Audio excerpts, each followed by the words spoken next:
militantes missionários vão avante. Sou teu Deus, sou teu amigo, militantes missionários vão avante. Sou teu Deus, falo contigo, militantes missionários vão avante. A serviço do reino. Cumprimento os irmãos com a paz do Senhor. Quem está feliz com Jesus hoje? Encontra uma pessoa bonita do seu lado e dê um sorriso para ela. Ficou difícil? Se não tiver ninguém bonito aí embaixo, é só olhar aqui para cima, tá bom? Mas não é para mim não, é para o pastor Adão, né? Nosso reverendo está usando um terno aqui hoje que nem Salomão teve um terno igual esse para usar, viu? Quero cumprimentar o pastor Adão, nosso reverendo, a pastora Egmara e a todos os irmãos que vieram para o 11º Congresso Militantes Missionários. Estou feliz de estar aqui. Fiquei extremamente abençoado com as duas palavras que foram pregadas aqui, pelo menos da hora que eu cheguei até esse momento. E se o culto terminasse agora, eu já estaria extremamente satisfeito, porque Deus fala de todas as formas. Mas, como me foi dada a oportunidade, eu quero ministrar uma palavra do coração de Deus ao coração de vocês. Amém? Em reverência à leitura da palavra, vamos estar em pé? Isso aqui é uma aeróbica santa, né? Ginástica santa. Abra sua Bíblia comigo no Evangelho de João, capítulo de número 4. Deus está aqui. João, capítulo de número 4, versículo de número 13 a seguir. Está escrito assim: E afirmou-lhe Jesus: Quem beber desta água tornará a ter sede. Aquele, porém, que beber da água que eu lhe der, nunca mais terá sede. Pelo contrário, a água que eu lhe der será nele uma fonte que vai jorrar para a vida eterna. Capítulo 7 do mesmo livro, 3 ou 4 páginas para frente, versículo de número 37, 38 e 39. João capítulo 7, verso 37, 38 e 39. No último dia, o grande dia da festa, levantou-se Jesus e exclamou: Se alguém tem sede, venha a mim e beba. Quem crer em mim, como diz a Escritura, do seu interior fluirão rios de água viva. E isto ele disse a respeito do Espírito que haviam de receber os que nele crescem, pois o Espírito até aquele momento não fora dado, porque Jesus não havia sido ainda glorificado. Feche a Bíblia, coloque no banco, na cadeira, e pegue na mão da pessoa mais perfumada do seu lado. Ainda dá tempo. Atravesse o corredor, atravesse a faixa de Gaza que te separa do irmão. Isso, aperte a mão dele ou dela com carinho até eles falarem aleluia. Pentecostal que não faz barulho está com defeito de fabricação, não? Vamos orar? Pai, nós te exaltamos, nós te glorificamos, e nós entendemos que dentro de alguns minutos, e este ambiente ficará pequeno para o tamanho da glória que o Senhor vai mandar do alto dos céus. Os que vieram tristes começarão a saltar de alegria. Os que vieram se arrastando não voltam para casa se arrastando. Hoje voltarão voando nas asas de um novo tempo. E antes que eu comece a revelar os seus oráculos, cerque este lugar com a sua glória. E num raio de 5 quilômetros, onde houver um demônio alojado, eu dou a esses demônios segundos para sumirem daqui, porque se não sumirem, serão queimados pelo poder da sua glória que aqui será derramada. Rasga o céu sobre o congresso dos militantes nesta noite. Manda anjos de fogo descerem aqui Que estes anjos desçam trazendo brasas de fogo nas mãos. Comecem a esparramar estas brasas entre nós. E onde houver um crente cheio do Espírito Santo, pega ele nesta noite, Jesus. Pega agora. Agora. Agora, meu Senhor.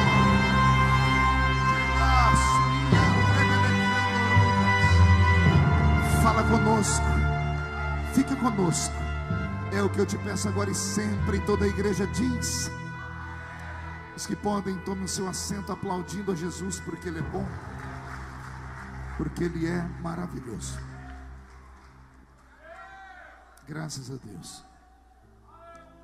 Querida igreja, noiva do Cordeiro, simpatizantes da nossa fé, amigos que vieram de perto, que vieram de longe, autoridades constituídas, autoridades eclesiásticas, levitas, amigos que estão no restaurante aqui atrás, todas as pessoas que estão ouvindo o eco da minha voz, aqueles que não estão se sentindo muito confortáveis, eu vou pedindo desculpa, porque culto de crente é assim, somos barulhentos por natureza.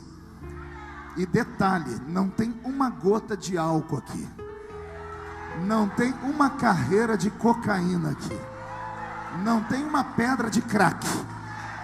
Aqui nós tomamos um chazinho, o chá da raiz de Jessé, Jesus de Nazaré. E é Ele quem nos dá alegria, força e vitalidade. Eu prego o Evangelho desde criança. Eu tinha 13 anos de idade quando comecei a pregar. Hoje eu tenho 46 anos, cara de 50, corpinho de 60. Hahaha, porque não é você? Só Jesus sabe como os dias têm sido difíceis e como a idade chegou rápido e eu não esperava, pastor Adão. E eu não trago na minha memória, desde a minha infância até os dias de hoje, a lembrança de um culto que Jesus tenha faltado à reunião. Poucos entenderam, vou tentar melhorar. Eu quis dizer que desde criança até hoje, eu não me lembro um culto que Jesus tenha sequer chegado atrasado à reunião. Ele sempre chega quando o primeiro crente chega, e ele só vai embora quando o último crente vai embora. Isso quando ele não encontra aqueles crentes maluquinhos, que eu não sei se tem aqui no Crato, que amam emendar o culto numa vigília. Porque se ele encontrar os vigilheiros, ele fica com eles até o sol raiar. Tudo isso porque ele deixou na sua palavra uma promessa. Ele disse: esta é a minha igreja, e as portas do inferno não prevalecerão contra ela. Glórias a Deus. Eu quero falar hoje algo sobre-humano, por isso eu presto bastante atenção. Vou pedir ao Robson, que é o meu tangedor, que só abaixe um pouquinho o som do teclado. Queridos, abrir a Bíblia Sagrada no Evangelho de João, em um congresso missionário, é uma façanha, é uma honra, é um orgulho. Porque dos 4 evangelhos que nós temos na Bíblia, João é o que se destaca como evangelho missionário. É ele quem traz a revelação do Deus homem, que caminha entre nós, que caminhou entre nós, e que um dia caminhará entre nós. Passado, presente e futuro se misturando. É claro que só acredita nisso quem não é normal. Os normais não acreditam que ele caminha no nosso meio. Os anormais já estão sentindo ele caminhar no nosso meio. No capítulo 4 e no capítulo 7, Jesus Cristo vai nos dar aqui um resumo do que são os evangelhos. Os evangelhos nada mais são do que encontros, narrativas de encontros entre Deus e homens. Repito, os evangelhos, os 4 evangelhos da Bíblia Sagrada no Novo Testamento, são relatos, narrativas de encontros entre Deus e homens. Não é a narrativa de encontros entre Deus e anjos. Não é a narrativa de encontros entre Deus e super-homens. Não é a narrativa de encontro entre Deus e os grandes reis. É a narrativa do encontro de Cristo com seres humanos normais. A palavra ser humano é muito profunda. A palavra ser significa entidade sem corpo. E a palavra humano vem de humus, E humus é terra, e terra não limpa, mas uma terra carregada de esterco. Humus é terra com estrume. Olha o que é o ser humano: uma entidade invisível que habita dentro de um corpo podre. Isso é o ser humano. E eu faço questão que você memorize isso, porque tem pessoas no nosso meio que se acham acima dos demais, que acham que são maiores e melhores do que os demais. São tão perfeitos que, como disse o primeiro pregador aqui que falou sobre a fonte, eles acham que podem julgar as pessoas como se fossem juízes de causas espirituais. E sempre quando eu prego, eu gosto de enfatizar que eu não prego para anjos, eu prego para seres humanos. Seres humanos que são exatamente como eu, feitos do pó da terra. Que o único momento em que se sentem alguém é quando estão cheios da presença dele. Porque quando saímos do púlpito, é como se algo fosse arrancado de dentro de nós. O Senhor Deus, quando deu a esta terra um norte, quando veio a este mundo mostrar a salvação, Ele resolveu se apresentar a seres humanos. E todos esses seres humanos eram passíveis de se encontrarem com Ele e não aceitarem, porque muitos deles não aceitavam a sua própria vida. É o que vamos encontrar agora no encontro de Cristo com a mulher de Samaria. Diga comigo, samaritana. Não ouvi? Pergunte para o seu irmão: conhece a samaritana? Vem comigo, me deixa te apresentar ela. A mulher samaritana, a Bíblia Sagrada não nos fala o nome dela. A Bíblia Sagrada nos nega maiores informações. O que sabemos dela saiu da boca de Cristo. Jesus, no diálogo com ela, acabou revelando que ela não era uma mulher comum, era uma mulher que havia passado por 5 casamentos e estava agora vivendo uma vida em adultério, porque ela estava com um homem que não era dela. Jesus então revela para nós que esta mulher nada mais é do que um ser humano cheio de defeitos. Pior, uma mulher naquele mundo antigo, para ter a vida que ela tinha, era uma pessoa que arriscava todos os dias a sua própria existência. Porque naquele tempo, tanto os samaritanos quanto os judeus sabiam muito bem como tratar um adúltero. Adúlteros eram tratados na base da pedrada, eram levados para o meio de praça pública e eram mortos, assassinados por outras pessoas que possivelmente haviam cometido adultério. Esta mulher que vai cruzar o caminho do meu Salvador. Mas para falar deste encontro, eu tenho que te carregar para o centro da Bíblia Sagrada e te fazer entender que Jesus está caminhando naquela terra poeirenta da Palestina. Ele está vindo por um caminho de um ponto A que vai ligá-lo a um ponto B. Quem conhece aquele lugar por onde Jesus Cristo passou sabe que nenhum judeu jamais faria o caminho que Jesus fez. O destino dele não era Samaria ou Samária, como escrito no original. O destino de Jesus não era a terra dos samaritanos. O destino dele era pregar para judeus. Diga comigo, judeus. Não ouvi? Judeus e samaritanos, embora fossem irmãos de sangue, porque todos eram descendentes de Abraão, centenas de anos anteriores a esse encontro de Jesus com a samaritana, haviam rompido com a comunhão e com a amizade e com o parentesco. Os judeus se reuniam sempre em festas. A Bíblia Sagrada no Velho Testamento fala de todas as festas religiosas deles.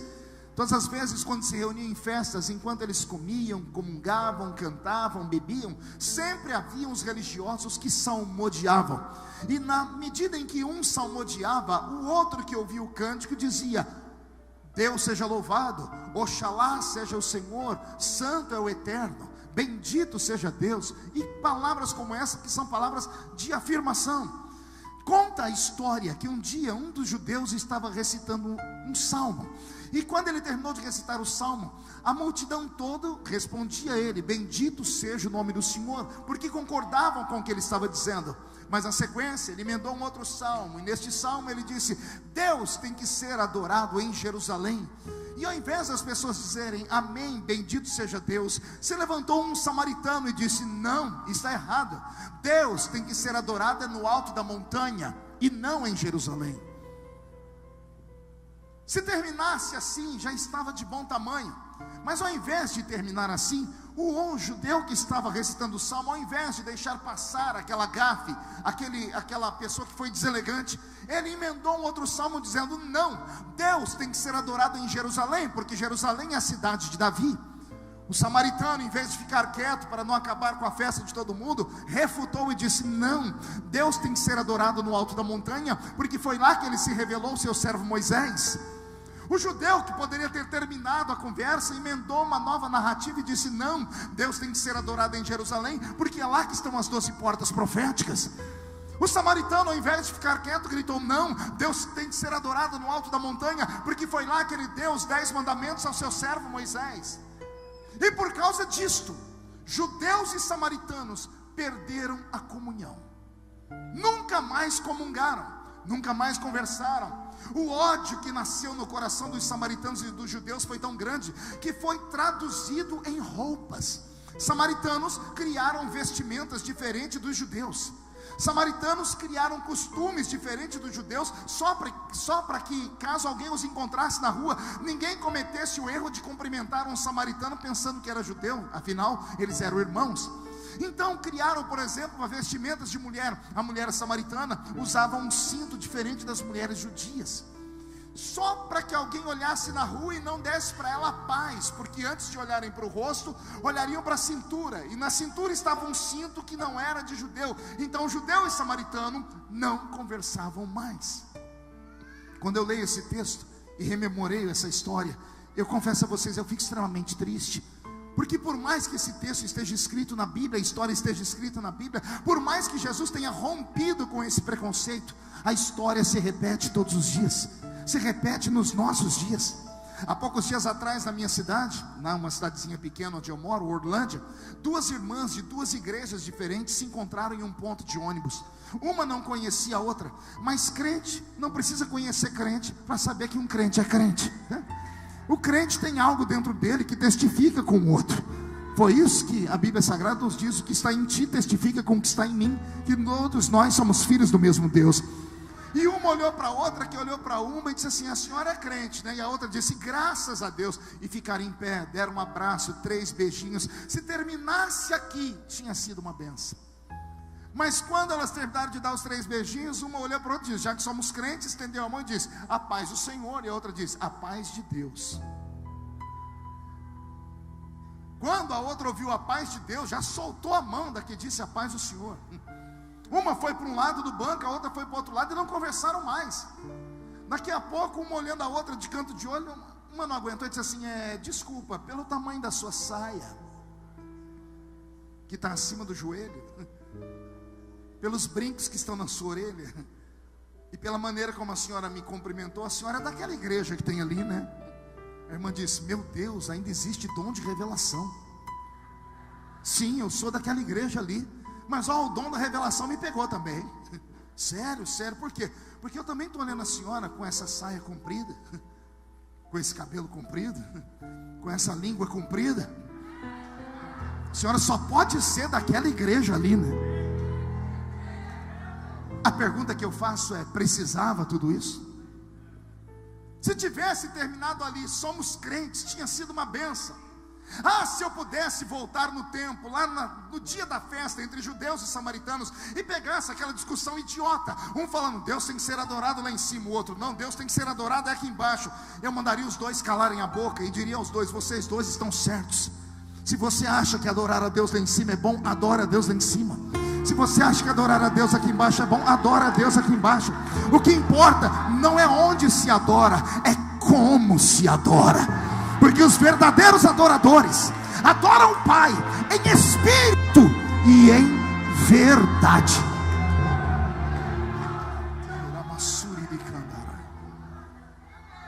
É esta mulher que sai de casa de manhãzinha, sai da cidade de Sicar. Diga comigo: Sicar. A cidade de Sicar estava distante 25 minutos a pé do poço de Jacó. Aquela mulher saiu de casa pela manhã com um cântaro no seu ombro. Ela saiu de casa em busca de água. Foi andando pelo centro da avenida da cidade de Sicar, cumprimentando todas as pessoas, dizendo shalom, shalom, shalom. E todas as pessoas dizendo shalom, shalom, shalom. Mas quando a mulher passava, os mesmos que diziam paz olhavam um para o outro e diziam: lá vai a prostituta de luxo. Lá vai a mulher que já teve 5 maridos, e agora ela está com um que não é dela. Por que ninguém apedrejava ela, pastor? Só há uma explicação. Pergunte qual? ela era amante de alguém muito importante, possivelmente um político, ou um pastor, o sacerdote da cidade. Porque quem é que ia tocar naquela que era concubina do que mandava na vida pública da cidade? Quem é que iria tocar naquela que era concubina do líder religioso da cidade? Então as pessoas faziam vistas grossas, não matavam ela por respeito àquele que ela amava, mas todo mundo, quando ela passava, diziam: lá vai a prostituta. Eu tenho um pensamento, pergunte qual. Essa mulher não vem de uma família normal. Nenhuma mulher se tornava prostituta porque queria. No mundo antigo, uma mulher, para se tornar prostituta, ela tinha que passar por uma desgraça na vida. Que tipo de desgraça, pastor? Toda mulher que era violentada, estuprada, violada pelos parentes, pelos vizinhos, por pessoas desconhecidas, recaía sobre ela o peso do estupro. Quem conhece a história do Oriente Médio sabe disso. Se você ler a história de Jesus encontrando a mulher adúltera, quem lembra da mulher adúltera? Aquela que cruzou o caminho de Jesus. Jesus diz: quem não tem pecado, atire. Lembram o que aconteceu com ela? Trouxeram a mulher porque ela foi pega no ato do adultério. Foi pega no ato. Se ela foi pega no ato, ninguém adultera sozinha, sim ou não? Ela estava adulterando com alguém. Pegaram ela no ato, mas cadê o homem? Por que não arrastaram o homem para ser apedrejado também? Por que só arrastaram a mulher? Porque a cultura daquele mundo antigo, do Oriente Médio, era assim: uma mulher era estuprada porque ela dava ousadia. Era isso que se passava na cabeça deles. Então, se a mulher deu ousadia, por isso elas usavam a burca, que era uma roupa que tapava todo o corpo, só deixando os olhos para fora, exatamente para não serem cobiçadas. Então, se a mulher foi cobiçada, pensavam eles, é porque ela deu a ousadia, então a culpa é dela. Quando o pai de família descobria que a sua filha tinha sido estuprada, violentada, ao invés de amparar a filha, ele expulsava a filha de casa. Todas as meninas violentadas e estupradas eram mandadas para fora da cidade, para não morrerem de fome. Eram abraçadas pelas donas de casa de prostituição e iam viver na zona do Baixo Meretrício. Esta mulher da Bíblia Sagrada, a mulher samaritana, não é só a mulher que vai buscar água. Ela é uma mulher que todos os homens que cruzaram o caminho dela arrancaram um pedaço dela. Todos os homens que a enxergaram queriam um pedaço dela. Por isso ela teve 5 maridos. E agora ela estava com um cesto que não era dela. Ela era acostumada a ser cobiçada e desejada. Mas me parece que nesse dia de manhã ela saiu de casa e fez uma oração ao Deus de Abraão. Digo eu, não a Bíblia. Acredito cegamente que ela, quando acordou de manhã, olhou para a vida dela, olhou para o espelho e viu que ela nunca foi feliz. Que todo homem que cruzou o caminho dela arrancou um pedaço dela. Ela fez um juramento naquele dia: nenhum homem mais abusa de mim. Nenhum homem mais abusa de mim. Eu prefiro morrer do que um homem me abusar. Pois bem, ela saiu de casa. Do outro lado, longe da cidade, está vindo Jesus com 12 discípulos. Os discípulos vinham na frente, abrindo caminho, o mestre vinha atrás, em contemplação. Era assim que os mestres e os discípulos andavam: discípulos à frente, uma espécie de guarda-costa, e o mestre atrás, em contemplação. Os discípulos vêm por aquela estrada poeirenta de Israel. De repente eles passam e vem uma placa que indica uma estrada que vai para a terra de Samaria, escrito Sicar, Samaria ou Samaria. E eles sabem que se entrarem na terra de Samaria, eles vão economizar 1h30 de viagem ao destino para onde eles vão pregar. Mas se entrarem na terra de Samaria, eles vão ficar impuros, porque quem pisa em terra de malditos, amaldiçoado é. Então os discípulos de Jesus, por serem judeus e saber que Jesus é judeu, eles passaram e ignoraram a placa e preferiram dar a volta ao redor da cidade toda, só para não pisarem em Samaria. Eles estão caminhando, até que um começa a fazer aquilo que todo bom crente faz, começa a murmurar, começa a dizer: aí é a terra dos adoradores da montanha, aí é a terra dos cintos diferentes, aí é a terra disso, daquilo. Estão debochando da religião dos outros. Quando alguém resolve perguntar: o que o senhor acha, Jesus? Eles olham para trás: o que o senhor acha, Jesus? Jesus? Alguém viu Jesus? Eles percebem que perderam Jesus de vista. Como o arrebatamento não havia sido prometido ainda, os 12 correm lá para aquela bifurcação. Eles estão na estrada, aqui tem a estradinha que vai para Samaria, e eles vão caminho reto. Eles voltam aqui nessa encruzilhada, e quando eles olham ao longe, eles veem a silhueta do corpo de Jesus andando para dentro da terra de Samaria. Eles têm que pensar rápido. Pergunte por quê? Vão perder Jesus para sempre. Eles têm duas escolhas: entrar aqui e seguir Jesus, ou dar a volta ao redor da estrada toda, não se sujar, e 1h30 depois chegarem no destino, mas correm o risco de não ver mais Jesus. Ou eles vão ignorar a religião deles, ignorar tudo que aprendeu, e vão pisar na terra maldita, porque Jesus está pisando. E ainda bem que eles tiveram juízo, porque quem pode manda, e quem tem juízo, quem manda é Jesus. E Jesus entrou na terra, quer ser abençoado? Segue Ele, vai atrás dele, não perca Jesus de vista.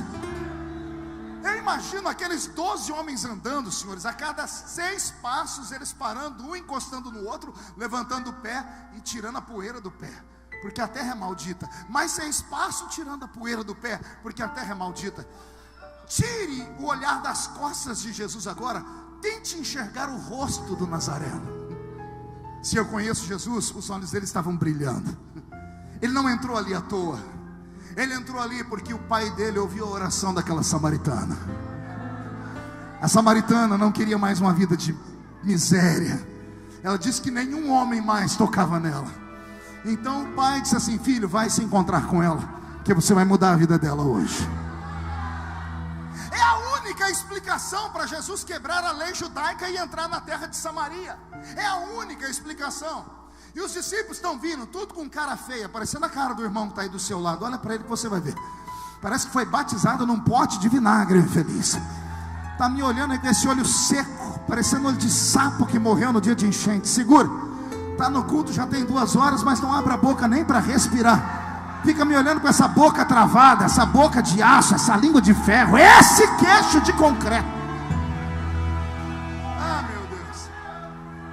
De repente, os discípulos se aproximam de Jesus, e antes de passarem à frente dele, eles encontram uma outra placa. Diga, o que tem na placa? Só fala se todo mundo perguntar. Uma inscrição dizendo: Poço de Jacó. Tem 13 judeus lendo Poço de Jacó. Dos 13, só tem um que está normal: Jesus. Os outros 12 estão com a boca seca, começam a tremer, começam a sentir aquele frio na boca do estômago. Pergunte por quê? Porque os 12 cresceram no judaísmo, e quem é judeu cresce escutando histórias de milagre. E não há maior história para o judeu de milagre do que a história do patriarca Jacó, saindo de casa para se encontrar com Esaú, levando famílias, empregados e animais, e no meio do caminho acabaram as águas, iam morrer de sede no deserto. Aí Jacó se afasta, vai orar e diz: tu me trouxestes aqui para morrer de sede. Deus diz: tem um pacto contigo, pega uma pá e cava um buraco na areia. E Jacó cravou um buraco na areia, e do meio da areia brotou um rio de águas vivas. Uma fonte brotou, um oásis no meio do deserto, no meio da areia. E esta água matou a sede de todos. Essa história é conhecida por todos os judeus desde criança. Só que tem um problema: eles nunca viram esse milagre, porque esse milagre estava em Samaria. O milagre existia, mas eles nunca puderam chegar perto, porque a terra de Samaria é uma terra amaldiçoada. Eles só cresceram ouvindo falar, mas resolveram seguir Jesus. Quem segue Jesus corre o risco de ver aquilo que até agora só ouviu falar. Não, você não entendeu, vou falar de novo. Quem segue Jesus corre o risco de ver aquilo que até agora só ouviu falar. Alguém está seguindo Jesus aí? Se você está seguindo Jesus, não olhe para a religião. Se você está seguindo Jesus, não olhe para a placa da igreja. Não olhe para o ranço religioso. Se você está seguindo Jesus, tente conhecê-lo pelo seu amor, não pelo seu cajado de sofrimento. O sofrimento ele já carregou naquela maldita cruz. Ele te trouxe nessa noite aqui não para ser um fardo. Ele te trouxe aqui hoje para ser sobre você um prazer, uma alegria, uma graça. Cultos não podem ser pesados, cultos têm que ser leves. Não podemos perder os crentes para novela. Estamos perdendo os crentes para novela porque o culto está pedante, está maçante. Os crentes estão deixando de ir na igreja porque assistir o Big Brother está sendo melhor, mais interessante. Porque só vão na igreja para apanhar. O mundo já bate na gente 24 horas. Quando eu entro aqui dentro, eu não entro para apanhar, eu entro para ser curado, entro para receber milagre.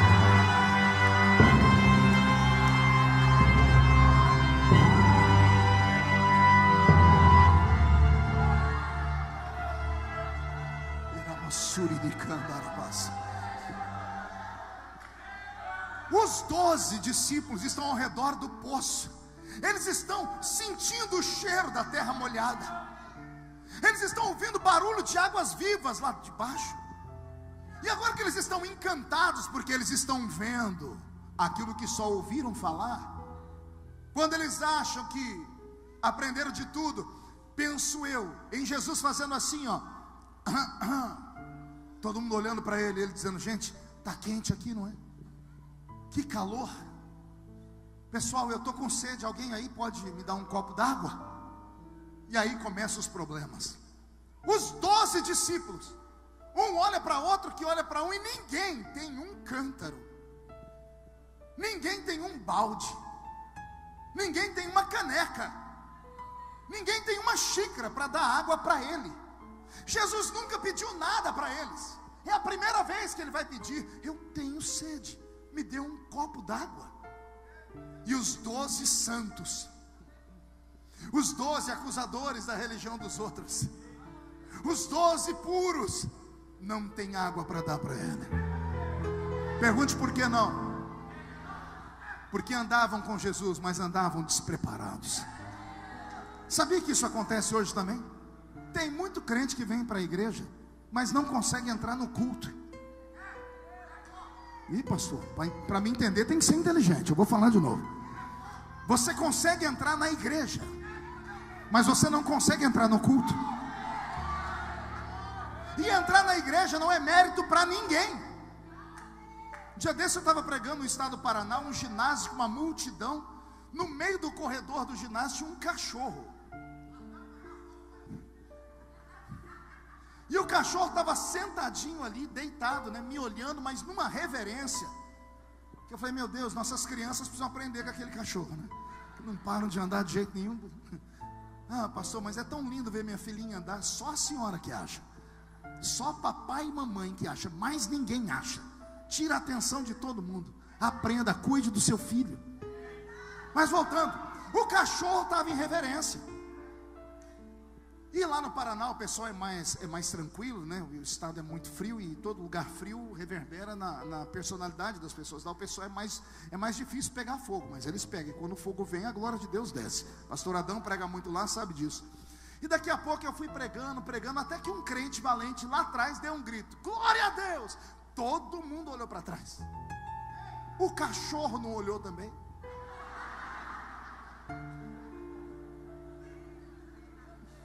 E eu só olhando aquele cachorro. Daqui a pouco, do outro lado, outro deu glória a Deus. Todo mundo olhou para trás. E o cachorro olhou também. Eu falei: meu Deus, esse cachorro deve congregar nessa igreja. Daqui a pouco a glória de Deus desceu e o povo vibrou. Quando todo mundo deu aquele grito, falaram em línguas e adoraram. O cachorro não empolgou? Deitadinho, ele levantou a cabeça, todo mundo gritando. O cachorro fez assim: au! Um diácono do lado do púlpito pulou e gritou: eita, que o cachorro ficou crente. E eu estava com raiva. Eu disse: ficou não. Ele disse: ficou sim. Em vez do infeliz ficar quieto, discutiu comigo. Eu falei: esse cachorro não está crente. Ele disse: o senhor não escutou ele dar glória a Deus? Eu disse: eu escutei ele latir. Ele disse: e eu interpretei.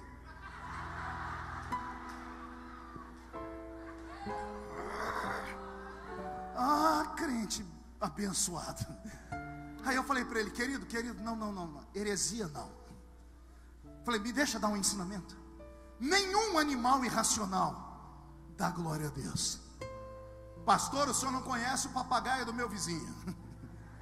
O do seu vizinho eu não conheço, mas eu conheço um que mandaram no meu WhatsApp. Papagaio pregou 2 minutos uma pregação minha, Adão, e terminou imitando minha língua estranha. Aí o irmão que mandou o áudio falou assim: ei pastor, você ouviu? Meu papagaio está cheio do Espírito Santo. Aí eu falei para ele: querido, é bonitinho, mas não profana, não blasfema.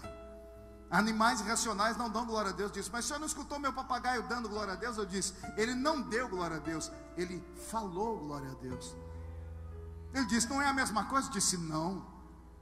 Só pode dar glória a Deus quem tem consciência. Só pode dar glória a Deus quem tem o céu dentro dele. E nesse mundo terrestre aqui só tem uma raça que tem o céu dentro dele. É essa raça que está me ouvindo pregar aqui. E eu provo para vocês, à luz da Bíblia, que nós temos o céu dentro de nós. Salomão escreveu assim: quando o homem morre, o pó volta ao pó, mas o Espírito,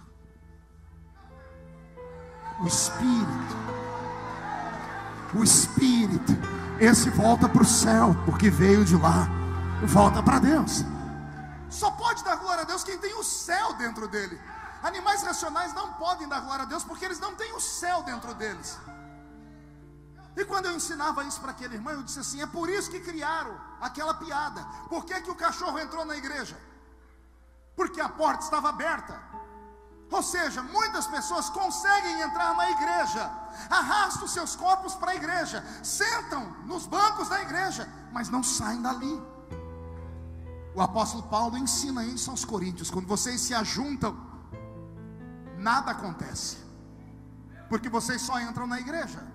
Mas quando vocês se ajuntam, e uns têm salmos, louvores, e outros têm testemunhos, palavra, aí vocês saem da terra e entram nas regiões celestiais.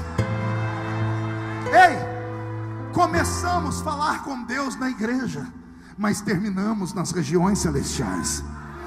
É por isso, e somente por isso, que o irmão do seu lado já falou em línguas, ficou em pé, levantou a mão, deu glória a Deus, e o outro aí do seu lado está com essa cara feia, parecendo que chupou limão. É porque uns entraram na igreja, mas já tem uns aqui que saíram da igreja, estão no céu comigo agora. Só quem está nas regiões celestiais não dá um grito agora não, dá um berro de glória a Deus bem alto.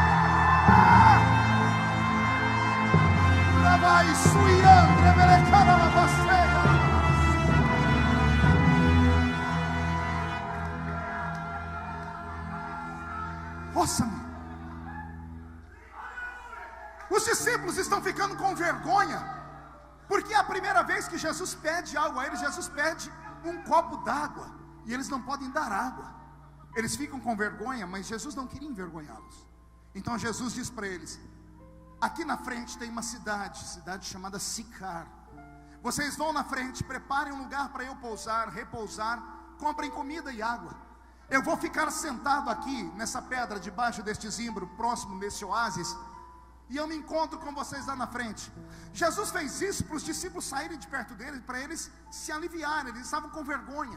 Eles se reúnem e resolvem da seguinte questão: olha, um vai ficar com Jesus aqui, um segurança, e só um discípulo ficou com Jesus ali, João.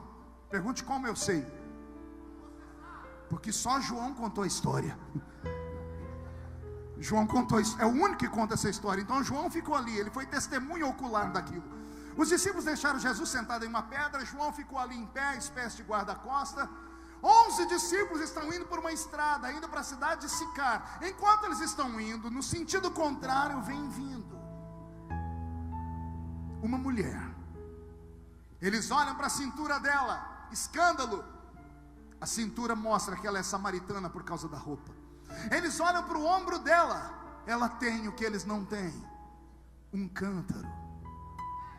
E ela está indo de onde eles estavam vindo. Agora vem a parte mais bonita, pergunte qual?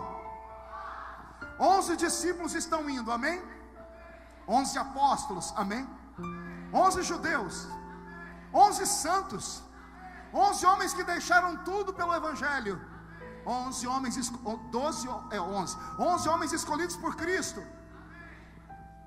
Vindo, ao contrário, está vindo uma samaritana, que já destruiu 5 casamentos, que está no 6º, e o 6º é adultério, porque o que ela tem não é dela. Está vindo uma prostituta de luxo, de outra religião, de outro povo, dos adoradores da montanha, indo 11 homens santos, 11 apóstolos, 11 apóstolos cuja nossa fé está alicerçada na fé deles, a nossa fé é apostólica. 11 homens santos que não puderam matar a sede de Jesus. Mas está vindo uma prostituta, uma condenada, uma vazia. Ela não tem o céu, mas ela tem um cântaro. Ela não tem o nome escrito no livro da vida, mas ela tem um cântaro, ela está preparada. 11 santos não deram, ela pode dar. Eu estou com o meu corpo todo arrepiado. Será que eu sou o único ser humano que já viu isso acontecer na igreja? Você prega uma mensagem e os crentes que estão na igreja há 10, 20, 100 anos, alguns crentes estão na igreja desde a época de Noé. Tem uns que não são tão velhos, não viram o dilúvio, mas pisaram no barro que sobrou na terra. E o pastor pode pregar o que for, Adão, e ninguém abre a boca para nada. Esses mesmos crentes saem lá fora depois, reúnem meia dúzia que tem a língua maior que a minha gravata, e vão achar defeito em tudo. Vão falar da eloquência do pregador, do grito, vão falar da irmã que desafinou na segunda estrofe, vão falar da barba do pregador. Ah, te peguei. Vão falar que ele estava de calça jeans. Vão falar de tudo, menos do que ele pregou. Só que no mesmo culto que esses crentes dizem assim: nossa, a gente tem que trocar de pastor que está ruim o negócio, veio uma pessoa que não era crente, e na hora do apelo a pessoa foi chorando para frente. Aí a pessoa que não é crente foi falar com a pessoa que levou ela: você contou minha vida para o pregador? Porque tudo que ele falou é a minha vida. Mas a pessoa não é crente, a pessoa não é nada, é podre, vem do mundo, é prostituta, tem defeitos.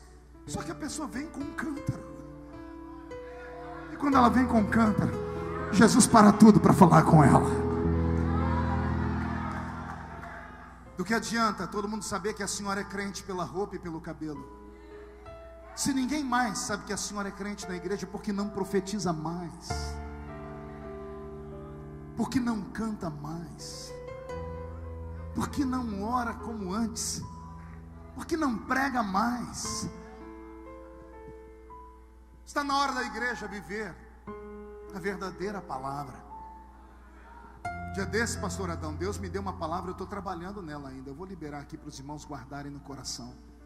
Eu cresci ouvindo dia sim, dia não a pregação das 10 virgens, a parábola das 10 virgens. Quem já ouviu a parábola das 10 virgens?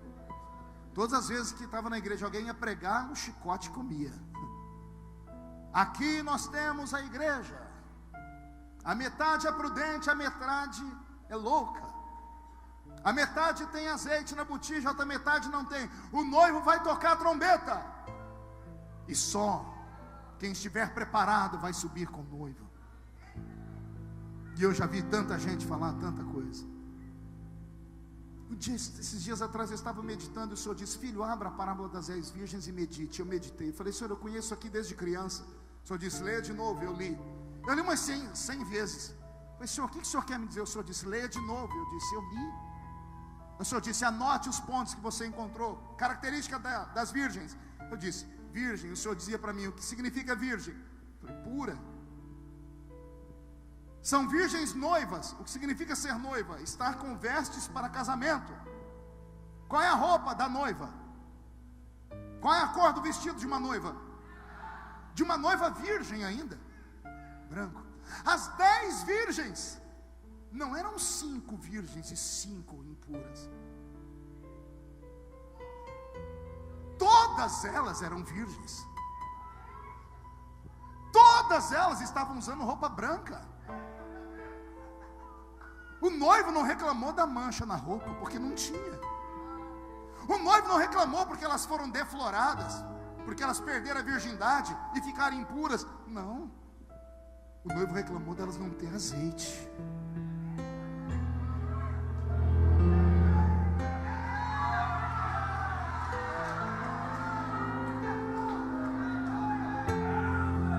A vida inteira se preocuparam com as minhas vestes. A vida inteira se preocuparam se eu era puro ou não era puro. Mas eu quero te avisar que as puras que usavam roupas brancas não puderam ir com o noivo. Porque o problema não estava na veste. O problema não estava na pureza. O problema é que elas não tinham a presença do Espírito Santo. E o que é que o Espírito Santo faz? Ele faz Deus ser real para nós.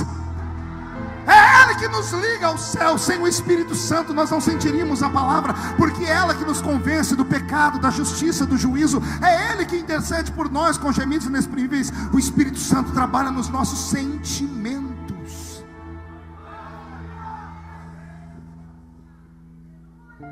Do que adianta andar ao lado dele despreparado? A prostituta tinha o que os discípulos não tinham. E agora que ela chega perto do poço, ela viu Jesus e viu João. Ela viu quem? Jesus e João são judeus. Ela olhou a roupa dos dois. Os dois eram judeus, mas a roupa de Jesus deixou ela apavorada. Pergunte por quê? Porque ele era um doutor da lei. A roupa de Jesus era uma estola sacerdotal branca. E ela conhecia esses pastores judeus que matavam pecadores, a quem levavam pecadores para serem apedrejados. Quando ela viu Jesus com aquela roupa branca e um discípulo dele do lado, a mulher ajoelhou, tirou o cântaro do ombro, botou no chão, tirou um barbante, uma corda debaixo do cinto, amarrou no gargalo do cântaro, soltou o cântaro nas águas. Tudo muito rápido. Ela quer ir embora, ela está desesperada. Se aquele homem que é sacerdote judeu descobrir que ela é uma pecadora, ele pode mandar matá-la. Ela tira a água do poço, ela desamarra o cântaro. Quando ela vai se ajeitar para ir embora, a voz de Jesus ecoa. Ouça a voz dele: Senhora, moça, mulher, me dá um pouco de água, porque eu tenho sede. Ouça-me agora com o coração. Quando Jesus pede água àquela mulher, a resposta dela é tão hostil, a resposta dela é tão violenta, que se eu traduzir aqui você vai se escandalizar. Não, pastor, João disse que a mulher olhou para Jesus e disse: como sendo tu homem judeu, pede água a mim que sou mulher samaritana? Pois bem, a tradução disso é muito feia.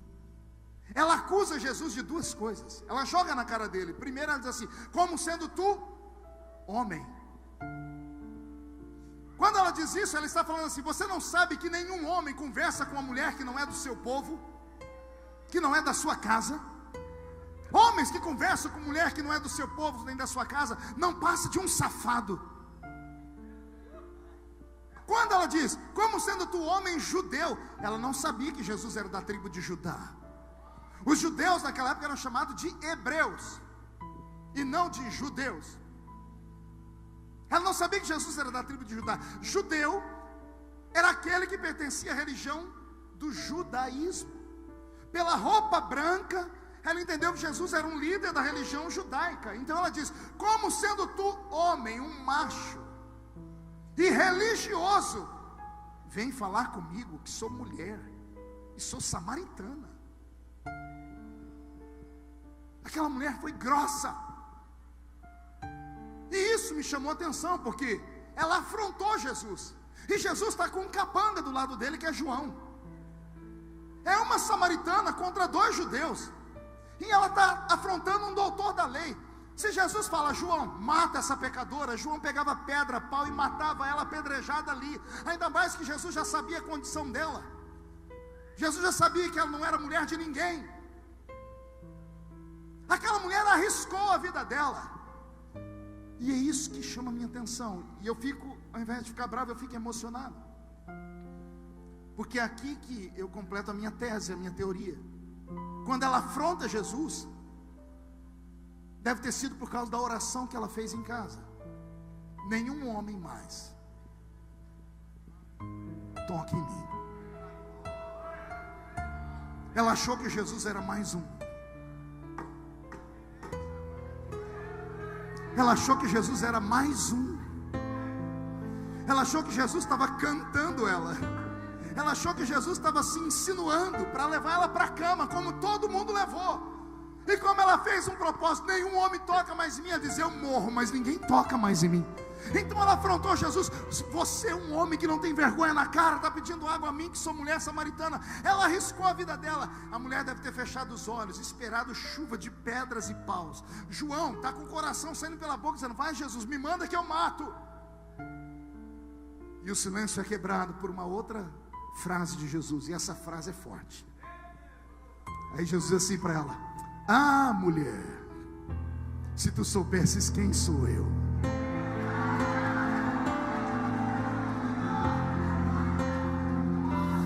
Ah, mulher, se tu soubesses quem sou eu te daria água. Te daria uma água que quem bebe dela nunca mais tem sede.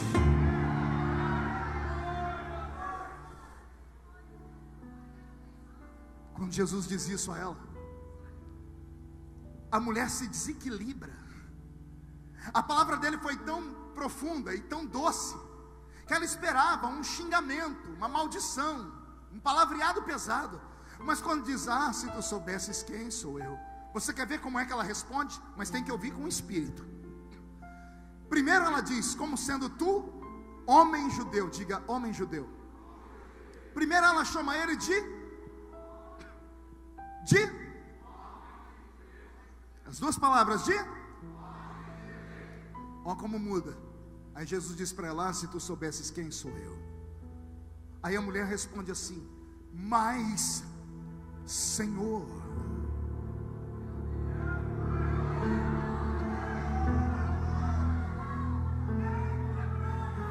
Primeiro ele era um homem judeu, agora não é mais homem judeu, agora ele é Senhor.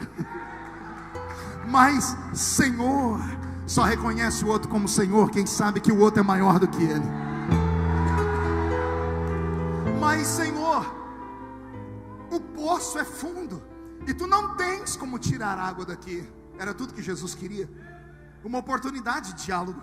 Ele levanta, vai lá perto do poço e olha, e diz: o poço é fundo, mas a água que eu vou te dar não está aí não. Eu sempre faço caravanas para Israel. Eu queria levar o povo do Ceará, mas ninguém quer ir comigo para lá. E sempre que eu vou lá, eu gosto de ir até a terra de Samaria. E eu vou lá nas ruínas de Sicar. Eu fiz o caminho das ruínas de Sicar até o poço de Jacó, porque o poço de Jacó ainda está lá, vivo. As ruínas de Sicar não, porque a cidade foi destruída. 25 minutos a pé. 25 minutos você sai correndo de um lugar e chega ali. 10 quilômetros ao redor daquela terra não tem um veio fluvial de água. Não tem córrego, não tem lagoa, não tem rio, não tem água, só tem aquilo ali. Aí Jesus diz para ela: a água que eu vou te dar não está aí. Aí a mulher começa a pensar: mas se não está aqui, onde que está essa água?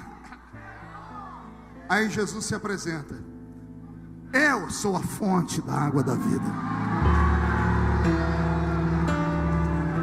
Eu sou a fonte da vida eterna.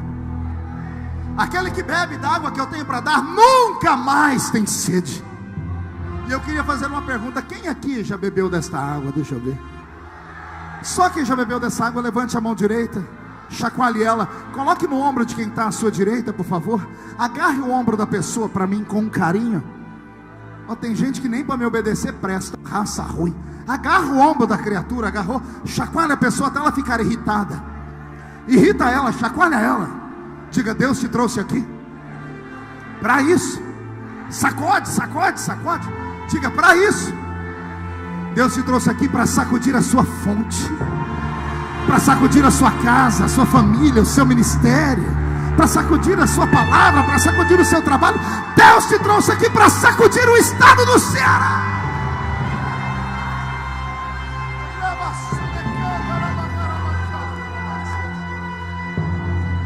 Oh, glória! Aleluia! Sente.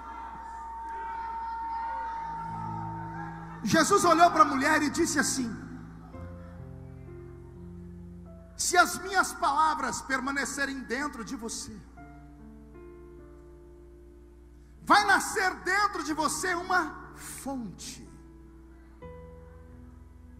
Uma fonte que vai jorrar para a vida eterna. Diga comigo, fonte. Não ouvi? E memoriza aí. Abrindo um parênteses. Ah, se você soubesse o que significa uma hora de culto. Ah, se você entendesse o que significa uma reunião como essa. Como hoje é a primeira pregação que eu estou fazendo da agenda do ano, que eu cheguei dos Estados Unidos semana passada, eu estou mais tranquilo, vim de férias, né? Mas se fosse mais no meio do ano, esse pessoal que está andando aqui dentro tinha tomado tanto puxão de orelha que vocês iam falar que eu era a pessoa mais grossa do mundo. Eu não consigo compreender por que nós evangélicos somos tão irreverentes, somos tão mal educados. Quem aqui já foi da igreja católica? Levante a mão para eu ver. Quem ia na missa? Você lembra na missa alguma criança andando durante a missa? Sério mesmo? Você nunca viu? Você já viu da missa os diáconos levando água para o padre na hora que ele está pregando? Não? Servindo o sacristão, dando água para o sacristão, já viram isso? Também não? Não. Vocês sabem onde fica o banheiro da igreja católica?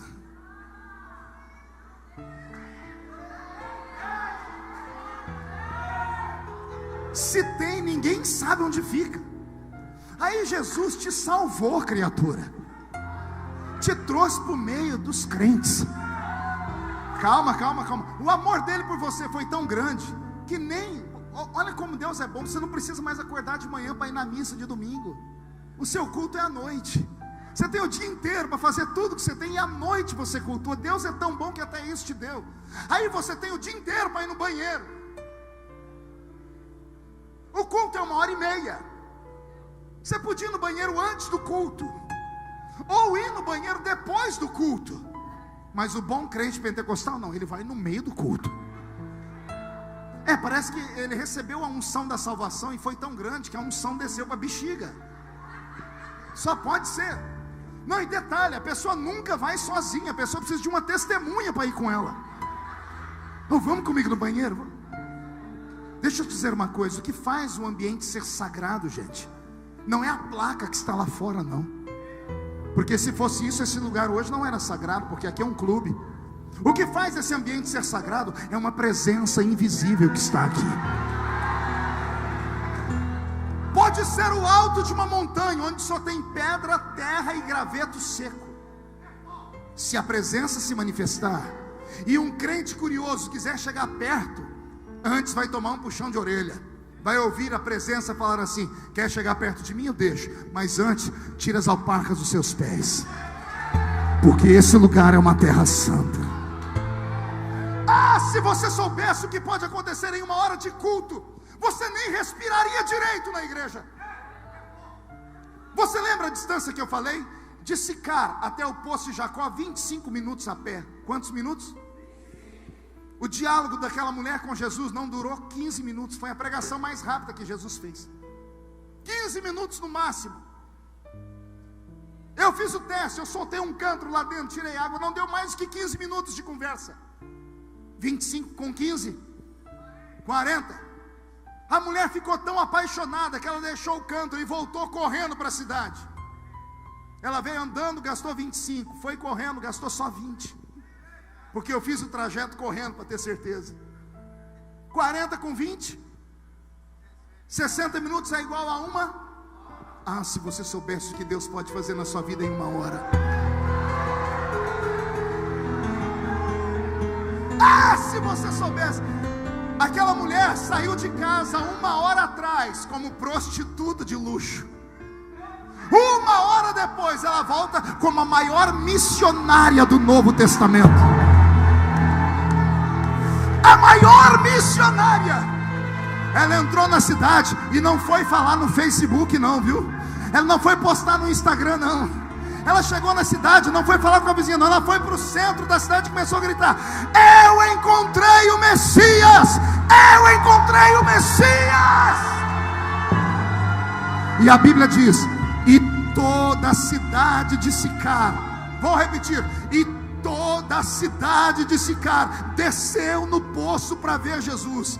Depois de um culto lá no poço, o povo voltou maravilhado, dando glória a Deus. Encontraram a mulher no meio fio da rua, sentada chorando, e disseram: agora cremos, não porque te ouvimos, cremos porque vimos que ainda existe profeta em Israel. Ah, se você soubesse o que Deus pode fazer na sua vida nesta hora. Ei, me ouça. Muitas pessoas veem o pastor Adão fazer um evento como esse, trazer pregadores, cantores, enquanto muitos murmuram porque se perderam no meio do caminho. São poucos os que vêm pelo verdadeiro motivo. Muitos vêm pela curiosidade, muitos querem conhecer, mas alguns vêm porque respeitam aquela unção. E deixa eu te dizer, a unção que você respeita é a unção que você atrai. Isso é uma palavra de sabedoria. A unção que você respeita é a unção que você atrai para a sua vida. Eu não saí lá da minha casa para vir aqui rever amigos, embora eu seja feliz em revê-los. Eu vim em oração pedindo a Deus que deixe aqui pelo menos uma semente, que nasça aqui entre nós pelo menos mais uns 10 Marco Feliciano. Que Deus levante aqui hoje uma geração de profetas, que possam dar sustentabilidade a este evento com a obra missionária, mas que possam também incendiar o estado do Ceará, que possam levar para o mundo uma palavra dizendo assim: Deus fez brotar um avivamento no estado do Ceará, e as portas do inferno não vão prevalecer contra este avivamento. Mas isso só vai acontecer se acontecer aqui conosco essa noite o que aconteceu naquele dia. Pergunte o quê? Robson, mude a música. Sentado no poço, ou sentado na pedra, está Jesus. Qual o nome dele? Também conhecido como Yeshua. Yeshua, o Mashiach de Israel. Estava ali sentado. Na frente dele tem uma mulher. Jesus era homem ou era Deus? Pense aí.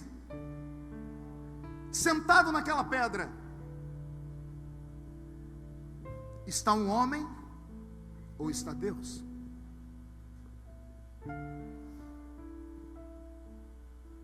Jesus era meio homem e meio Deus? Não. Não era um ser híbrido? Ele era um semideus? Não. Então ele era homem e era Deus. Sentado naquela pedra então está Deus e está homem. Pedindo água à mulher, está o homem, está Deus, ou está os dois? Vem comigo, mergulha, é profundo. Quem está pedindo água? Ele está pedindo água só a uma mulher? Ou aquela mulher representa a humanidade? Ali está um debate entre a criatura e o Criador. O Criador é dono de tudo, sim ou não? Mas o Criador está dizendo: tem uma coisa que só você pode fazer por mim. Para isso eu te criei. Só você pode matar a minha sede. Pegou? Deus está sentado naquela pedra, olhando para a raça humana, dizendo assim: mata a minha sede.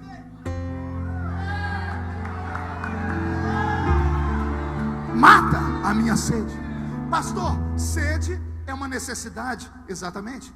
Mas então Deus tem necessidade? É difícil entender isso, né? Porque Ele é criador de tudo.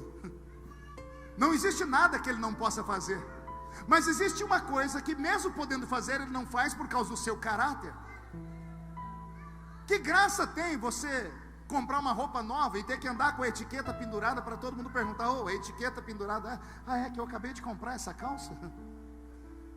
Que graça tem a senhora passar 3 horas lá no cabeleireiro para mudar o cabelo de cor, bota aqueles trem de ferro para queimar, aqueles negócios do som, Deus sabe que a senhora sofre. Chega em casa, fica lá contando as horas para o marido chegar. Quando a porta da casa abre, a senhora está com o pescoço assim, ó. Ele olha e já toma tá tudo bem? E a senhora, para tentar chamar a atenção, faz assim. Aí ele diz: está com problema no pescoço? Bem, ela: alô, não está notando nada novo? Ele diz: o que foi? O que tem na sua testa? Aí a senhora fala: meu cabelo. Eu tinha percebido. Que graça tem você emagrecer e ter que andar com a camisa aqui? Pergunte como foi. E aqui atrás escrito Herbalife.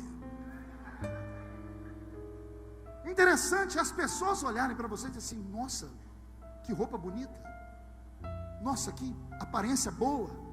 O que aconteceu? Aí você fica todo vaidoso. Deus tem todos os poderes, mas tem uma coisa que Ele nunca vai fazer, porque não faz sentido. Deus nunca vai ficar na frente de um espelho dizendo assim: como eu sou linda, como eu me amo, eu me adoro. Que graça tem você ser Deus se não tem ninguém para te adorar? Não entendeu ainda, né? Eu desenho. Por que é que você acha que Deus te colocou nesse mundo aqui? Deus te colocou aqui nesse mundo porque o Salmo 150, o último versículo, diz assim: todo ser que respira, todo ser que respira deve louvar ao Senhor. Louve.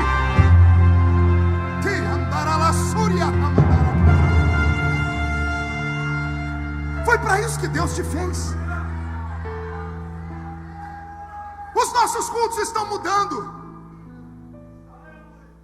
Os cultos de antigamente, a figura central era Cristo, e esse era adorado, glorificado, aplaudido, amado.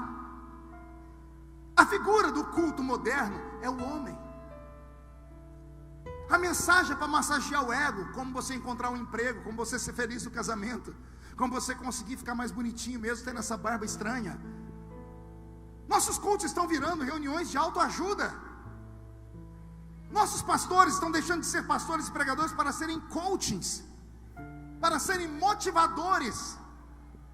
Quer ouvir uma mensagem de autoajuda? Não precisa ir ouvir um pregador. Vá numa banca de revista e compre o último livro do Dr. Laim Ribeiro, 52 razões porque mesmo vesgo eu pareço Brad Pitt. Eu não venho à igreja para receber autoajuda. Eu venho à igreja para receber a ajuda do alto. Essa é boa, essa veio agora. Eu venho aqui para receber a ajuda do alto. E do alto vem o Espírito Santo, e com ele vem línguas, vem profecia, vem interpretação, vem a palavra do conhecimento, vem expulsar demônios, vem curar os enfermos, vem discernir os espíritos. Eu não entro aqui dentro para aplaudir o homem, eu entro aqui dentro para ver Deus operar, e Ele ainda opera. Quem crê nisso?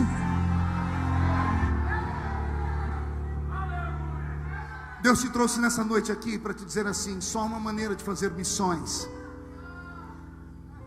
é você ter o Espírito Santo. E existe duas maneiras de você ter o Espírito Santo. Você pode ter o Espírito Santo como aquela mulher teve, ou você pode ter o Espírito Santo como os discípulos de Jesus tiveram. No capítulo 4, Jesus disse para aquela mulher: eu vou te dar um presente. Se as minhas palavras estiverem em você, eu vou colocar dentro de você meia dúzia, lembrou? Vou colocar dentro de você de água que vai saltar para a vida, fonte para a vida eterna, fonte que salta para a vida eterna. Isso aqui está falando da conversão. O primeiro contato do homem com o Espírito Santo é para conversão. Quando o Espírito Santo vem morar aqui, ele limpa a casa e a gente recebe uma fonte, a salvação.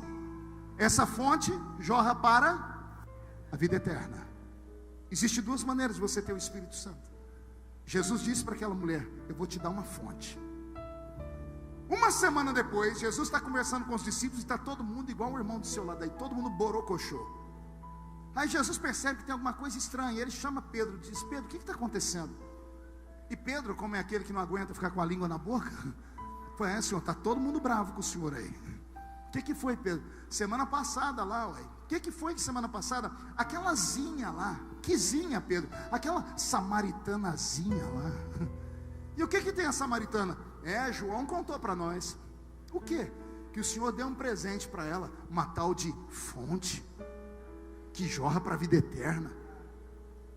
E daí, Pedro? E daí que nós estamos com o Senhor há 3 anos e até agora o Senhor não deu para nós nenhuma xícara dessa água.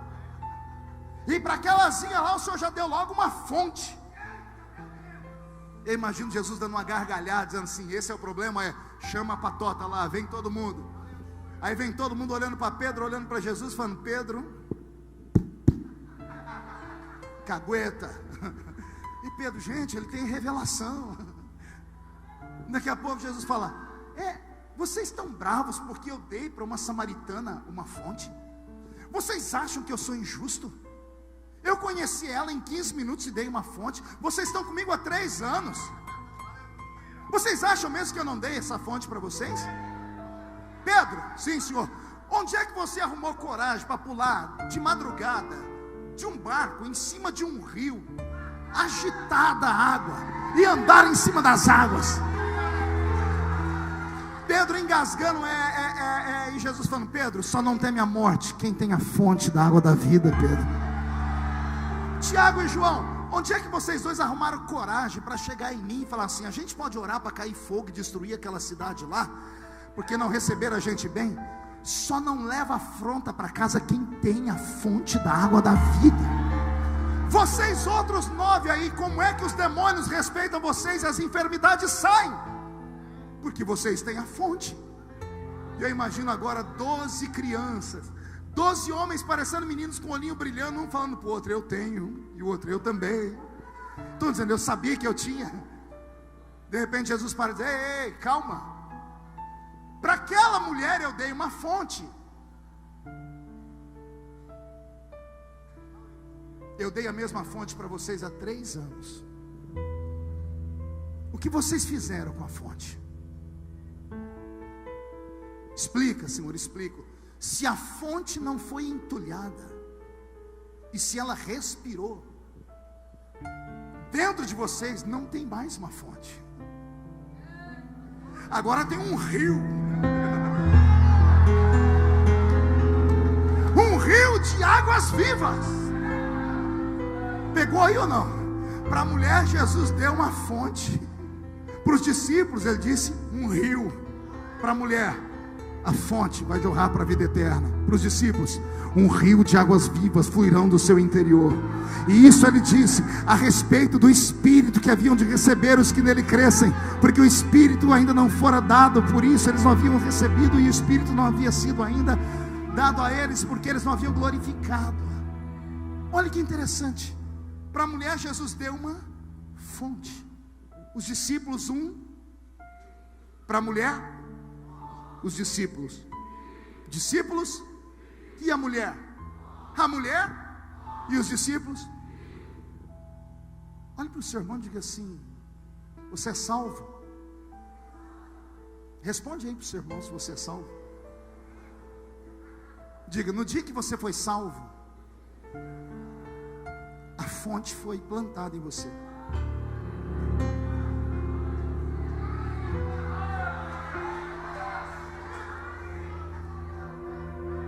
Uns estão dando glória a Deus, e teve um monte de gente que fez assim, ó.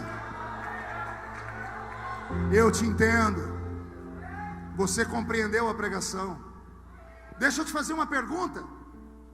O que é que você fez com a sua fonte? Porque você não prosperou, você não cresceu, está morto, dando trabalho, pulando de igreja em igreja, procurando um lugar perfeito. O irmão que se converteu com você já é missionário lá na Conchinchina, e você não consegue ganhar nem a sua casa. Vocês receberam a mesma coisa. Não, pastor, Deus não me chamou. Não fale asneira. Aprenda com quem conhece. Do céu só vem a salvação. A chamada não vem de cima. A chamada nasce aqui. A salvação é de cima para baixo. A chamada é de baixo para cima. Porque senão Deus seria injusto. Deus teria então chamado todos nós aqui e feito assim: bom, você vai ser pregador, você vai ser só membro de banco, você vai ser cantor, você vai ser só um desviado, você vai ser um profeta e você vai ser um crente murmurador. Não! Eu me converti em 1987. No ano em que eu me converti, Jesus salvou na minha cidade mais de 100 adolescentes. Todos nós crescemos na mesma igreja. Todos ouvimos os mesmos pregadores. Todos fomos à mesma escola dominical. Todos fomos à mesma vigília. Todos tínhamos o mesmo pastor. Por que eu decolei? E os meus amigos estão lá até hoje. Pegaram toda a experiência do cristianismo que eles tiveram, colocaram em uma caixinha de sapato e esconderam no guarda-roupa. Por que eu voei? Ah, pastor, porque o senhor não, eu não sou um nazireu. A Bíblia fala de nazireus, homens escolhidos por Deus antes de nascer. A Bíblia fala deles. A Bíblia fala de Sansão, de Jesus, de João. A Bíblia fala de Deus conversando com profetas: eu te escolhi no ventre da sua mãe. Esses são nazireus. Mas a Bíblia também fala no livro de Levítico: se você não nasceu nazireu, faça o voto.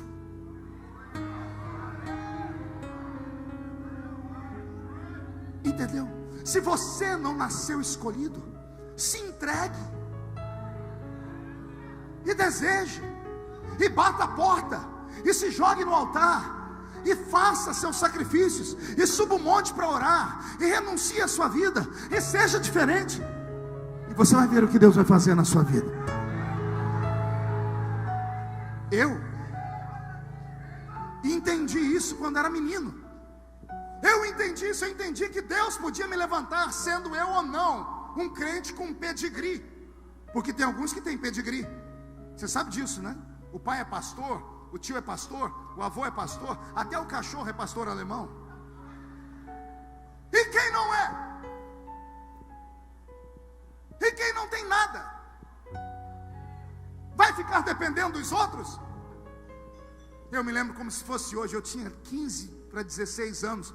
O pastor José Bispo dos Santos, no púlpito, disse: Deus falou comigo essa madrugada e me mandou chamar 3 meninos aqui na frente, que Ele vai usar poderosamente na palavra. Ele disse: vem aqui para frente, Elias Chaves. Lá foi o Elias. Flávio Felipe Antônio. Lá foi o Flavinho. Ele disse: Marco. Quando ele falou Marco, levantou 5.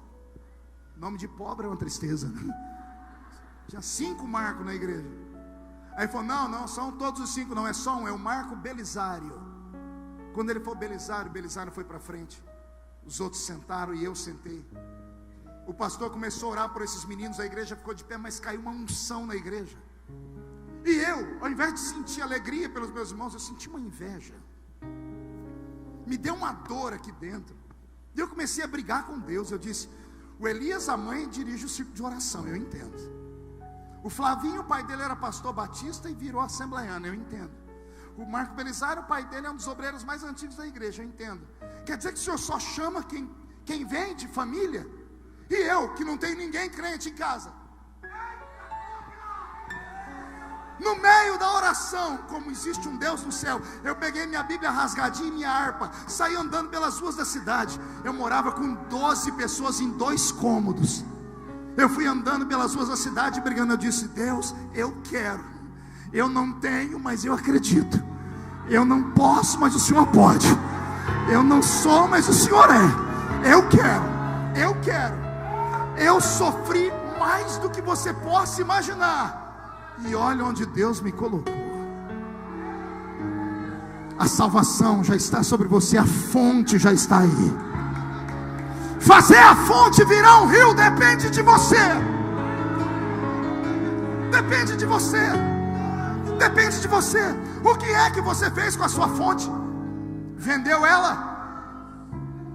Pastor, vendeu sim. Vendeu para o seu ministério. Se tornou capanga, capacho de homens. Para te consagrar alguma coisa, falaram: deita, você deitou, rola, você rolou, finge de morto, você fingiu. Você segue coisas que você não acredita, porque os homens mandam. Deus não pode te usar, porque você não tem coragem. Deus se cansou de homens que falam amém, amém, amém. Deus está no nosso arraial hoje. Ele está vendo quem é que guardou trigo no lagar. Aí ele vai falar assim para você: Gideão, eu sou contigo. Aí ele quer ouvir a sua resposta. Pelo amor de Deus, não erra. Não diga: obrigado, eu sabia que o Senhor ia falar comigo, eu sabia que o Senhor não ia me abandonar. Não, não faz isso. Responde o que Deus quer ouvir. Gideão foi o único que teve coragem de encarar Deus. Ele olhou para Deus e disse: com todo respeito, se o Senhor é comigo, o que foi feito das suas promessas? Se o Senhor é comigo, por que a minha família está passando fome? Se o Senhor é comigo, por que eu estou vivendo esta vida desgraçada? Ele enfrentou Deus. Deus poderia ter matado ele, não poderia? Mas não, Deus olhou para ele e disse assim: vai nessa tua força. Vai nessa tua força. Que força? A força de encarar o próprio Deus, se for preciso. A força de você não ter medo de chegar diante do seu Criador e falar: já tem tantos anos que eu estou aqui, tenho sido fiel, eu me entreguei a ti desde a minha infância.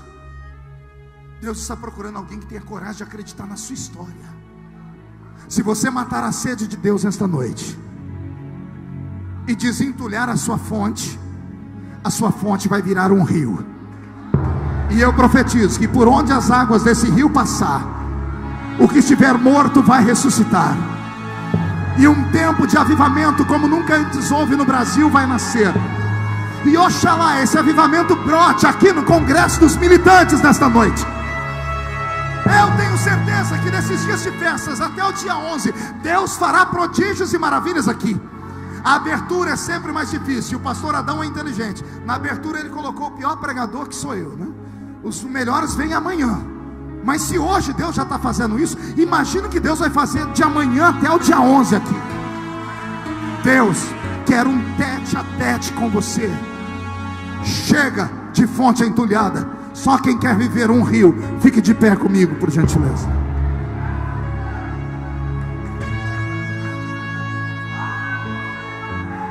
Eu vou fazer um convite. Feche os olhos. Eu não sei se alguém vai ter coragem de atender o meu convite, mas eu vou ter coragem de fazer.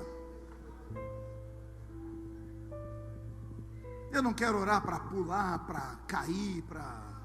Se acontecer, seja o que Deus quiser. Mas eu passei dessa fase de só querer ouvir barulho, porque o barulho começa e termina antes do culto acabar. Agora, quando há uma transformação no coração, quando há lágrimas nos olhos, isso dura para sempre. Com muita humildade, porque eu não sou melhor do que você. Com muita humildade, eu queria orar aqui por homens e mulheres que tenham coragem de dizer assim: pastor, a minha fonte está entulhada, e já tem tempos. Eu perdi tudo, acabei ficando até orgulhoso, e o orgulho me arrancou do jardim, e hoje eu caminho em terra seca. Chega mais perto, pode chegar bem perto.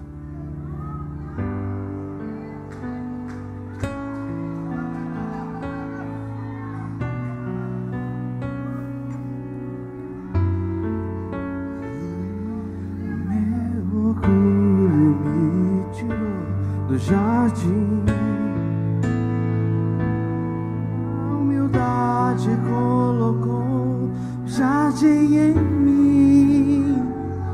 Se eu vender tudo que eu tenho em troca do amor, eu falharia.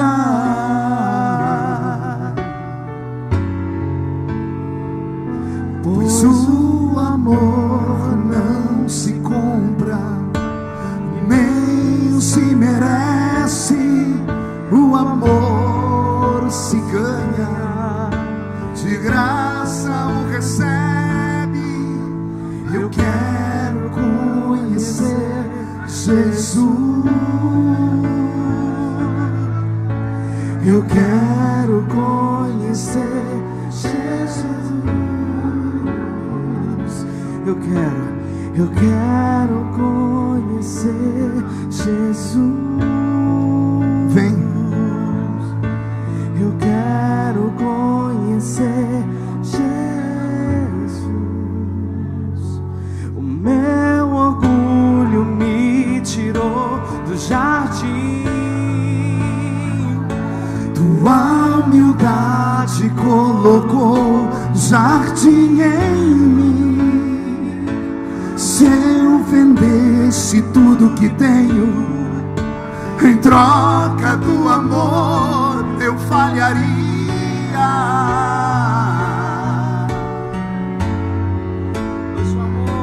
Pois o amor não se compra, nem se merece. O amor se ganha, de graça o recebe. Eu quero conhecer Jesus. Conheçamos e prossigamos. Conheçamos e prossigamos. Eu quero. Meu amado é o mais belo entre milhares e milhares. Meu amado é o mais belo entre milhares e milhares. Ramai suia entrevele cara masuri di candarás. Perloim pelomão entrevele suria ramarabás.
Pegue na mão de quem está do seu lado.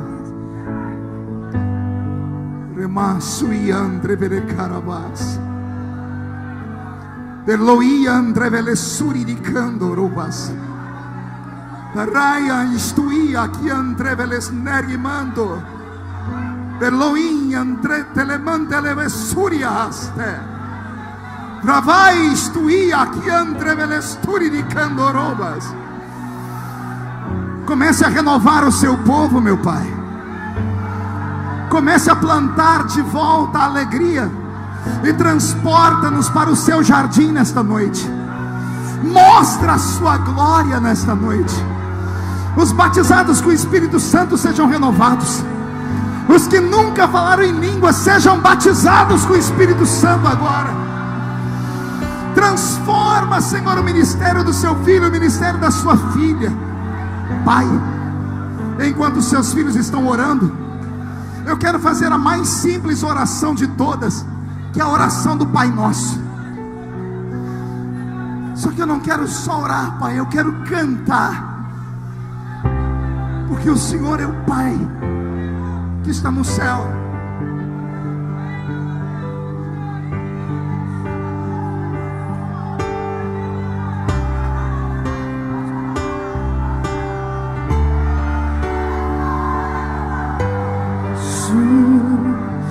No céu, santo é teu nome, teu reino buscamos, tua vontade seja feita na terra como é no céu. Deixa o céu descer na terra como é no céu. Deixa o céu descer.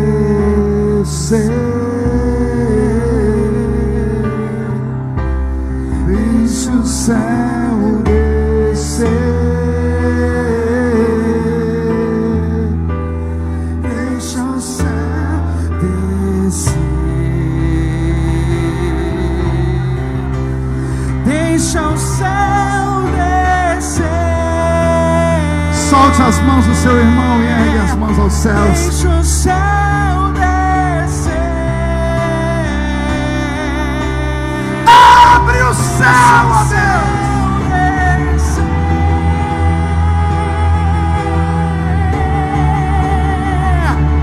Pois teu é o reino, teu o poder, tua é a glória para sempre. Amém. Teu é o reino, teu o poder, tua é a glória para sempre. Pai, eu tiro esse minuto sagrado só para abençoar esta geração. Nenhum dos que vieram à frente voltarão do mesmo jeito para casa. Eu profetizo uma transformação, uma mudança tão radical, que quando acordarem amanhã de manhã não vão se reconhecer quando olharem para o espelho. Eu profetizo que ministérios estão nascendo aqui nessa noite. Eu profetizo que um tempo de glória cai sobre o estado do Ceará como nunca antes aconteceu. Eu acredito que aqui do meio o Senhor está separando alguns homens e mulheres para uma obra extraordinária no Brasil. Eu profetizo, ó Pai, que quem viver verá, para ver as coisas que vão acontecer aqui no estado. O Congresso dos Militantes será conhecido como um divisor de águas.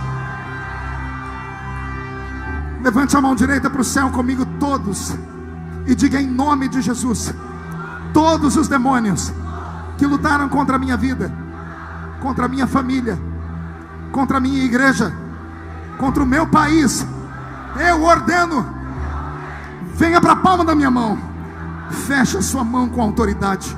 Eu vou contar até 3, você vai jogar no chão e vai pisar em cima.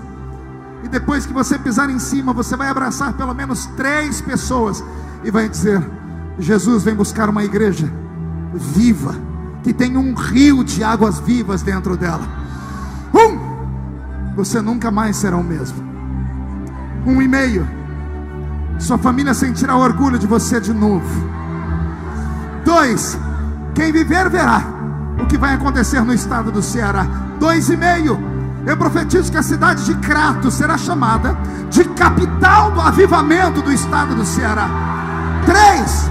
Jogue no chão, pise em cima. Deixa o céu descer. Deixa o céu descer. Abrace alguém, profetize. Deixa o céu descer. Deixa o céu descer.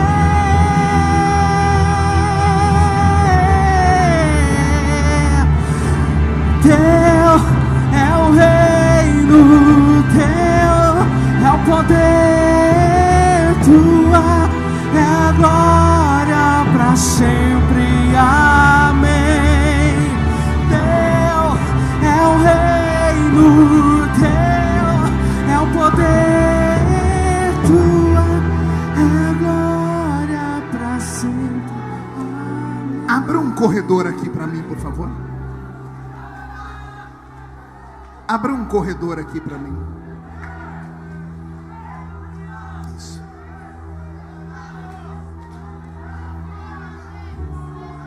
Obrigado. Feche os olhos por um minutinho. Eu queria saber se existe entre nós um homem ou uma mulher que há muito tempo não entrava em uma igreja, que há muito tempo não assistiu um culto, que vieram a esse culto atraídos pela propaganda, pela curiosidade, atraído pela oração da família, do amigo. Você veio para cá e disse a si mesmo: eu não vou ficar até o fim, mas algo te prendeu aqui nesse lugar. Você se afastou dos caminhos do Senhor, caiu, tombou, se jogou ou te jogaram. Você não acredita mais em um pastor pregando, porque a mágoa que você carrega é muito grande. Enquanto eu pregava, você disse: se tu me amas, Deus, fala comigo. E Deus me mandou te falar, rapaz, que você ainda vai ser pastor.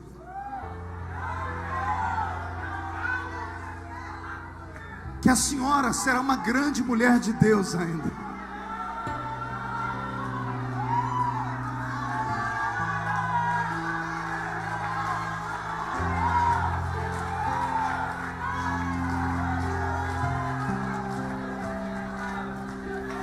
Se você tiver coragem de fazer o que esses dois fizeram,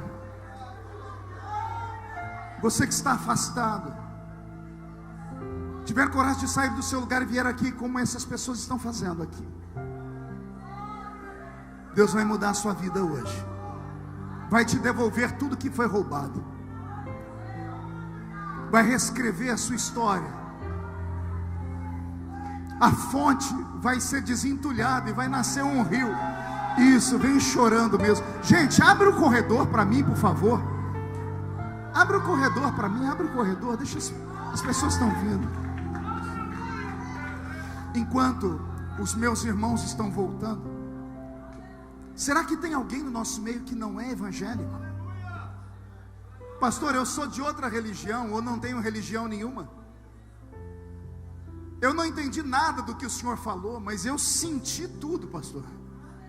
Minha perna está bamba, meu coração está acelerado, minha boca está seca.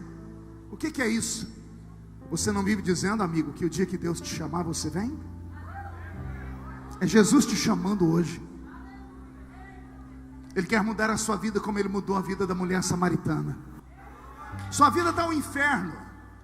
Sua mãe está depressiva, seu pai está na cachaça, seus filhos estão nas drogas. Você já tentou em tudo e nada deu certo. Eu queria te desafiar. Se você tiver coragem de sair do seu lugar e vir aqui perto de mim, junto com esse povo aqui, eu vou orar pela sua vida, meu amigo. E Deus vai mudar a sua história. E se Ele não mudar a minha história, pastor, eu mudo a minha. Se Jesus não mudar a sua vida, eu mudo a minha. Eu vou voltar aqui no congresso do ano que vem.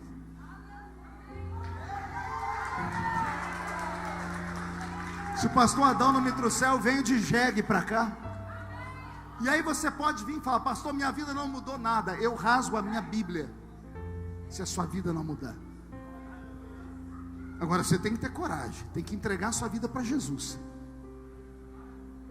Se você tiver coragem, como algumas pessoas já fizeram, Deus vai mudar a sua história. A igreja vai inclinar a cabeça.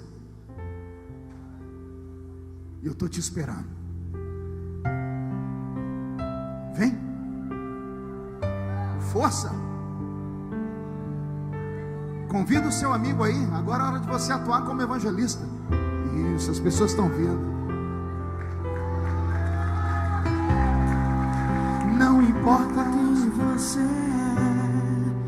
não importa o que você fez. Jesus conhece o seu interior também. Quantas vezes Você caiu tentando acertar, mas a tristeza e o desespero te fizeram chorar. Não importa pra onde você foi, se na escuridão da noite. Quando você começar a pregar, vai usar minha gravata, tá bom? Passado, e não desiste de você. Ele não desiste de você. Ele se importa com você. Ele compreende o seu caminhar. Nunca vi um amor tão grande assim. Cante. Ele não desiste de você. Ele se importa com você. Ele compreende o seu caminhar. Nunca vi um amor tão grande assim. Ele não desiste. A igreja vai estender as mãos para cá. Quando eu terminar de orar por eles, eu quero que vocês invadam aqui, viu? Os militantes aí, os outros que não estão militando, vão militar agora.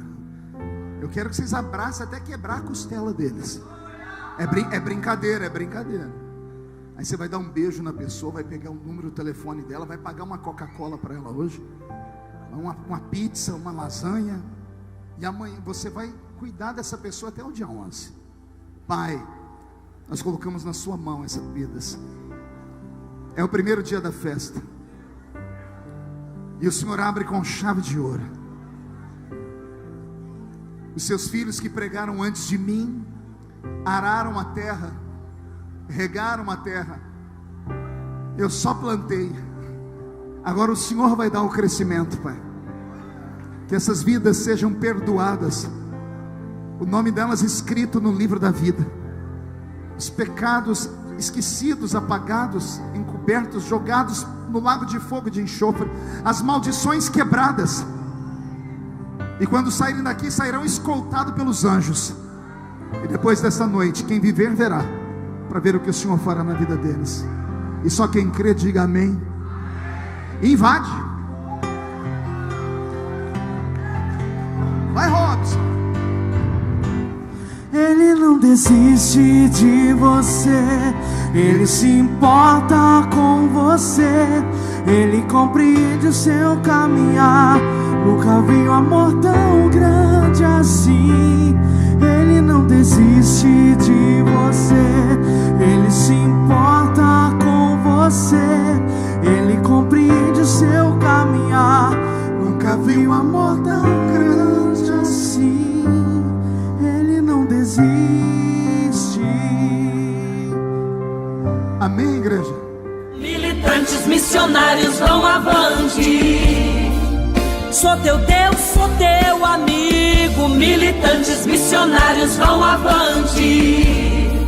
Sou teu Deus, falo contigo. Militantes missionários vão avante. A serviço do Rei.